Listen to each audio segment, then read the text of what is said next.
Wait, I have to manually set the display name and artist for all my sequences? Oh, that sucks.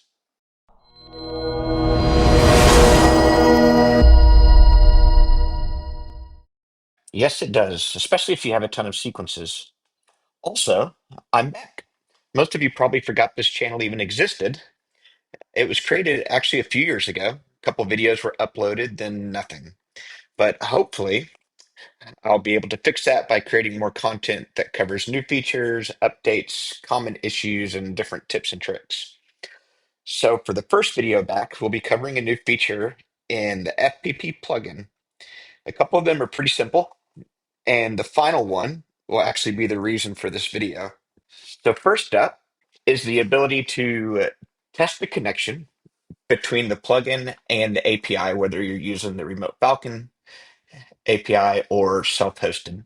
So this check will indicate whether the plugin can reach the API along with the response time, how long it took to get a response back.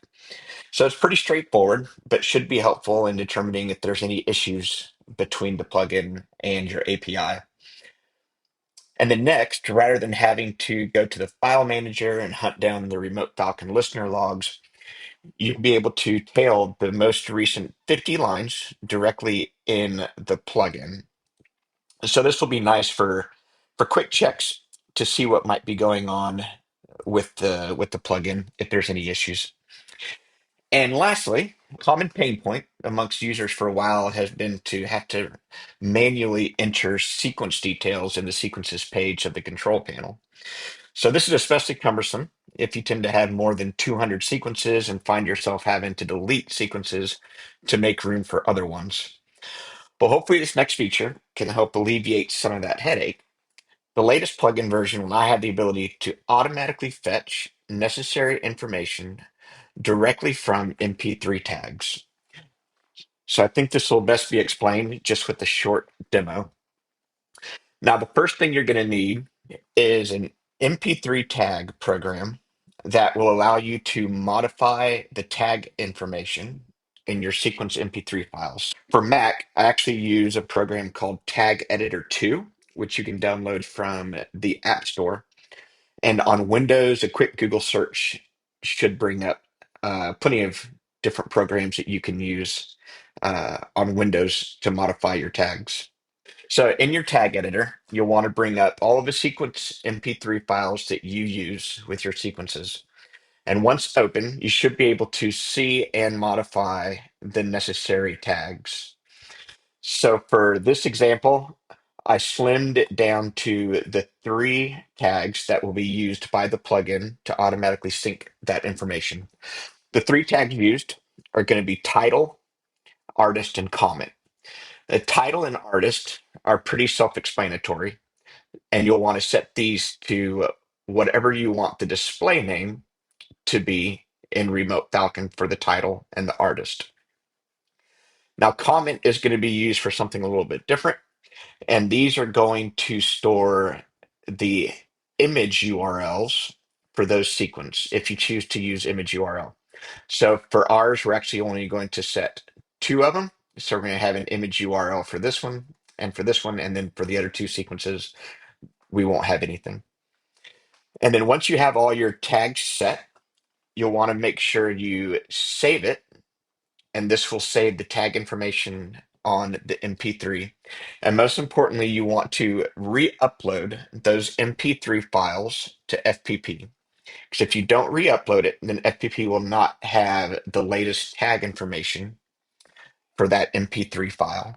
And once you have all that set and your Remote Falcon playlist created, then next to the sync option, you'll notice this new toggle here that sets whether or not you want to sync that metadata with Remote Falcon. If left unchecked, it won't sync anything, but if you check it, then it will pull the tag information from the MP3 file and sync that with Remote Falcon.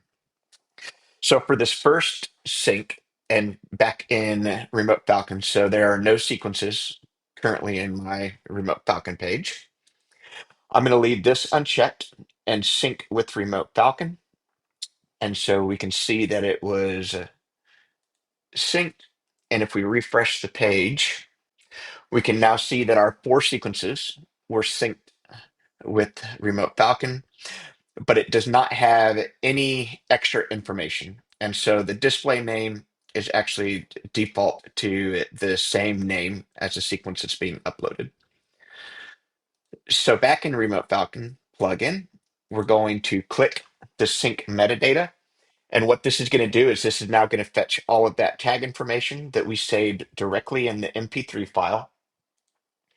And as it's syncing it, it's going to pull that metadata from the MP3. And so you can also see there's this new pop-up that shows the progress of the sync. And so you don't have to wonder anymore if it's actually going to sync, if it worked or if it failed. So you'll have all the progress right there. And then once again, back over in our sequences page, we refresh and we can see that our display name, artist, and our images for the ones we had the comment set on are now updated with the information that we had in the MP3 tag. So even if all sequences are deleted completely from your Remote Falcon sequences, then anytime you resync or update your remote playlist, then it will automatically fetch that MP3 tag data and will no longer require that you manually set it in Remote Falcon. So hopefully this makes things easier in the future and will require a lot less manual input. And that's all I got. So thanks for watching. And if you have any questions, be sure to check out the Remote Falcon Facebook page or our Discord server, both of which will be linked in the description below.